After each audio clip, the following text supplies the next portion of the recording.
استخارے کے باوجود نقصان۔ روایت ہے کہ حضرت عبداللہ بن عمر رضی اللہ تعالی عنہما کا یہ ارشاد ہے کہ آپ فرماتے ہیں کہ بعض اوقات انسان اللہ تبارک و تعالی سے استخارہ کرتا ہے کہ جس کام میں میرے لیے خیر ہو وہ کام ہو جائے، تو اللہ تعالیٰ اس کے لیے وہ کام اختیار فرما دیتا ہے جو اس کے حق میں بہتر ہوتا ہے، لیکن ظاہری اعتبار سے وہ کام اس بندے کی سمجھ میں نہیں آتا، تو بندہ اپنے پروردگار سے ناراض ہوتا ہے کہ میں نے اللہ تعالیٰ سے تو یہ کہا تھا کہ میرے لیے اچھا کام منتخب فرما، لیکن جو کام ملا وہ مجھے اچھا نظر نہیں آ رہا، اس میں میرے لیے تکلیف اور پریشانی ہے۔ کچھ عرصے کے بعد جب انجام سامنے آتا ہے تب اس کو پتا چلتا ہے کہ حقیقت میں اللہ رب العزت نے میرے لیے جو فیصلہ کیا وہی میرے حق میں بہتر تھا۔ اس وقت اس کو پتا نہیں تھا اور یہ سمجھ رہا تھا کہ میرے ساتھ زیادتی اور ظلم ہوا ہے۔ دراصل بات یہ ہے کہ اللہ تعالیٰ کے فیصلے کا صحیح ہونا بعض اوقات دنیا میں ظاہر ہو جاتا ہے اور بعض اوقات آخرت میں ظاہر ہوتا ہے۔ چاہے آپ کسی سے بھی استخارہ کروائیں یا خود کرائیں تو اس قسم کے معاملات اکثر درپیش آتے ہیں۔ ایک شبہ انسان کے دل میں یہ وسوسہ پیدا کرتا ہے کہ اب جب وہ کام ہو گیا تو ظاہری اعتبار سے بعض اوقات ایسا لگتا ہے کہ جو کام ہوا وہ اچھا نظر نہیں آ رہا، دل کے مطابق نہیں، یا اس میں مجھے اطمینان حاصل نہیں، تو بندہ اللہ تبارک و تعالیٰ سے شکوہ کرتا ہے کہ یا اللہ میں نے تجھ سے استخارہ کیا تھا مگر کام وہ ہو گیا جو میری مرضی اور طبیعت کے خلاف ہے، اور بظاہر یہ کام اچھا معلوم نہیں ہو رہا۔ اس پر حضرت عبداللہ بن عمر رضی اللہ تعالی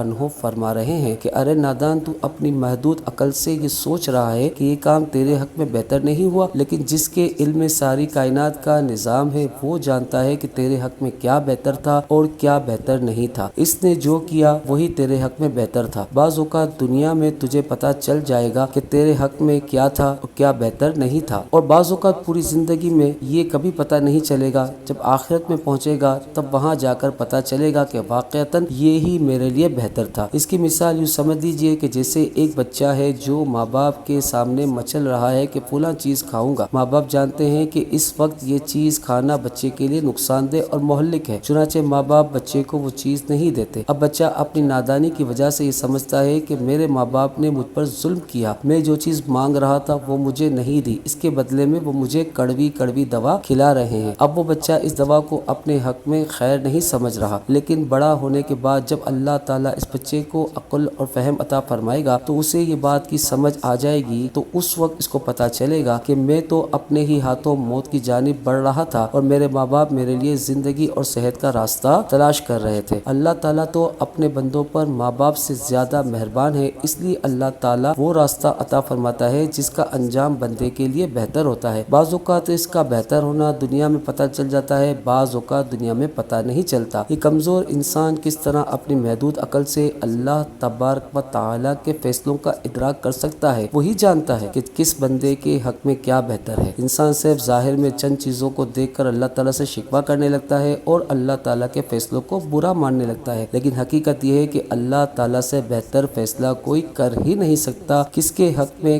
کیا اور کب بہتر ہے وہی جانتا ہے۔ ان اللہ علی کل شیء قدیر۔ اللہ تبارک و تعالیٰ سے دعا ہے کہ اللہ تعالیٰ ہمیں بہتر راستہ عطا فرمائے جو اس نے ہمارے لیے بہتر فرمایا ہے۔ وآخر دعوانا ان الحمد للہ رب العالمین۔